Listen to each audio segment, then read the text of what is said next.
We are getting closer. We're getting closer. About 30 minutes before we got on the air here, EA Sports College Football, the video game, the EA Sports College account made a little bio change, right? A little bio change, and if you've watched this show for any length of time, we track the social accounts to keep up with everything from the transfer portal to recruiting, and that's kind of how we keep a pulse on things in the college football world. Well, the same thing applies here when it comes to the college football video game. So you know now, we've been waiting a long time for this. It's been a long time coming since we've been able to play a new version of that game. But the bio change says, coming this summer, full reveal in May. Now, for me, I've sort of held the same stance when it comes to the college football video game. I treat it a lot like the release of a Drake album, and not in the sense that I get enormously excited, because I do get fired up for a new Drake album, but I mean, like, I'm not going to have total trust in what I'm hearing about it from Twitter or from third-party sources until I hear it concretely from the horse's mouth. Until I get a release date and I know, hey, this is dropping this day at this time, get fired up. Then I start to really let myself be excited. Because we've had too many times where you think it's going to be released on a certain day and you kind of get let down, or you think it's coming at a certain date from like a third-party Twitter account and it ends up not being true at all, or it gets pushed back, whatever. Like, this is not as concrete as we would like it to be. However, it's closer. It's closer, and it is from the horse's mouth here. It is from a verifiable source.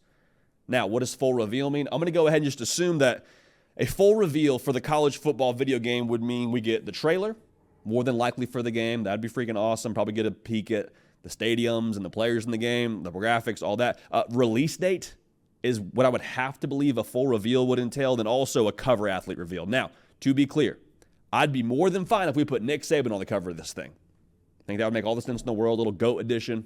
I'm all about that. However, if we're going to go with a player, I'd go with one that's currently playing college football. Like, heck, slap Carson Beck on there. Slap Quinn Ewers on there, because that would kind of feel like a sign of the times and say, okay, this is where we are now in NIL. That's a big reason why we have this game coming at all, is because of how college football has shifted and how we've sort of evolved on that front.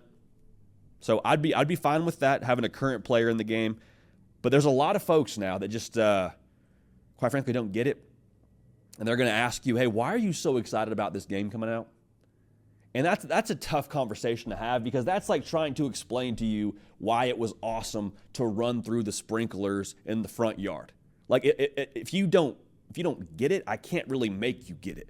Like, unless you were there and you experienced it, it's hard to totally put it into words and articulate why this is special, because this isn't just a game now. And I know I'm getting a little bit poetic, I'm getting on my soapbox here, but it's not just a game. This, to us, as college football fans, as a college football community, this was an era. This is an era. Like, this is playing 3 seasons of one dynasty in one night with some of your best friends on a sleepover. This is running for 4,000 yards as a true freshman at a certain G5 school, finishing second in the Heisman Trophy. I don't know what was wrong with that committee, but they always gave us the second place vote when it came to the Heisman, even though we put up video game numbers, literally. This is Texas State and Old Dominion national championship runs, taking them from the bottom of the barrel, whatever they were in the game at that point in time, to being the top of the college football world. This was our college football fix when we didn't have college football games being played. Because we're fortunate to have this job and sit behind the mic and talk about ball all year round, but it wasn't always this way. There wasn't always year-round college football content.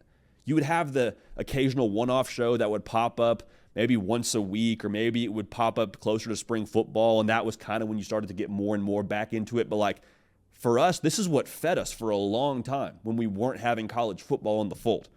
So with this coming back now, sounds like there's a lot of modern spins on the game.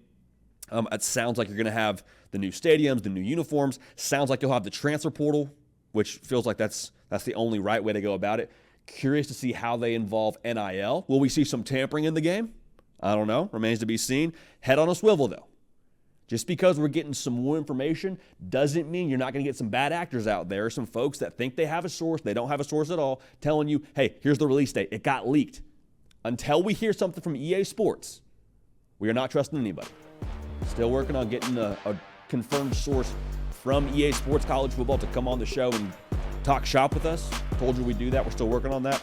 Head on a swivel now. Until we get something from one of these sources, we don't believe anything. Hey y'all, thanks so much for watching. Subscribe to the channel here to make sure you don't miss an episode of The Hard Count. Also be sure to check out other videos on the On3 YouTube channel.